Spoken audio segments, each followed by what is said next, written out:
बिहार की राजनीति में आई ओवैसी की आंधी, महागठबंधन से नाराज लोग बोले, अगर बिहार में बीजेपी सरकार बनती है तो बनने दो, लेकिन इस बार मुसलमान का वोट सिर्फ असदुद्दीन ओवैसी को ही जाएगा। सोचिए, यह आवाज अब गांव-गांव, मोहल्ले-मोहल्ले में गूंज रही है। क्यों? क्योंकि मुसलमान अब यह समझ चुका है कि उसका वोट किसी और की तिजोरी भरने का जरिया बन गया है, लेकिन उसकी अपनी हालत जस की तस है। आज की इस वीडियो में हम आपको दिखाएंगे मुसलमान क्यों महागठबंधन से नाराज हैं, कांग्रेस और तेजस्वी यादव से उनके सवाल क्या हैं, और क्यों अब मुस्लिम वोटर साफ कह रहे हैं अगर महागठबंधन में ओवैसी नहीं तो वोट भी नहीं। पहला अध्याय, मुसलमान की नाराजगी।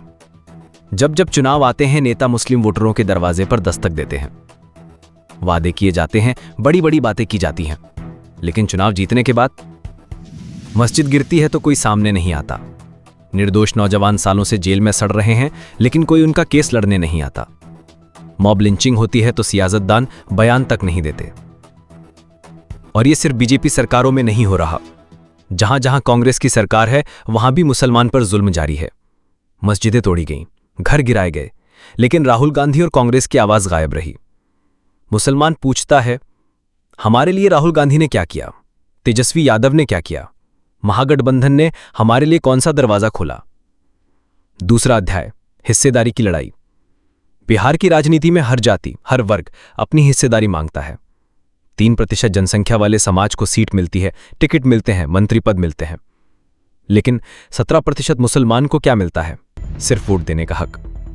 यहीं से गुस्से की शुरुआत होती है। मुसलमान कहता है, अगर 3% वाले हिस्सेदारी ले सकते हैं तो हम क्यों नहीं? हमारी तादाद 17% है तो हमारी आवाज सुनी क्यों नहीं जाती? तीसरा अध्याय, ओवैसी की एंट्री। यहीं पर आते हैं असदुद्दीन ओवैसी। वो सिर्फ मुसलमानों के लिए नहीं, बल्कि हर दबे कुचले समाज के लिए बोलते हैं। दलितों की बात हो, पिछड़ों की आवाज हो, या फिर मुसलमानों का दर्द, ओवैसी वो नेता है जो संसद में खड़े होकर सवाल पूछते हैं। जब मस्जिदें गिराई गईं, तब किसने संसद में आवाज उठाई?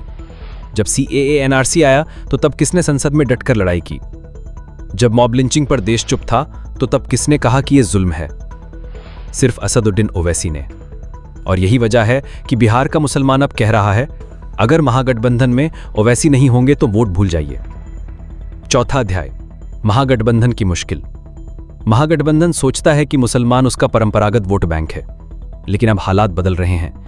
गांव-गांव में चर्चा है, तेजस्वी यादव ने हमारे लिए क्या किया? जेल में बंद हमारे बेगुनाह भाइयों को निकालने के लिए क्या किया? अगर मुसलमान वोट बट गया तो उसका सीधा फायदा किसको होगा? बीजेपी को। यानी महागठबंधन ने अगर ओवैसी को नजरअंदाज किया तो इसका सबसे बड़ा नुकसान खुद महागठबंधन को ही झेलना पड़ेगा। पांचवा अध्याय, मुसलमान का फैसला। मुसलमान अब यह कह रहा है, अगर बीजेपी बिहार में सरकार बना लेती है तो बनने दो, पहले भी तो थी, लेकिन अब हमारा वोट किसी के पास बिखरेगा नहीं।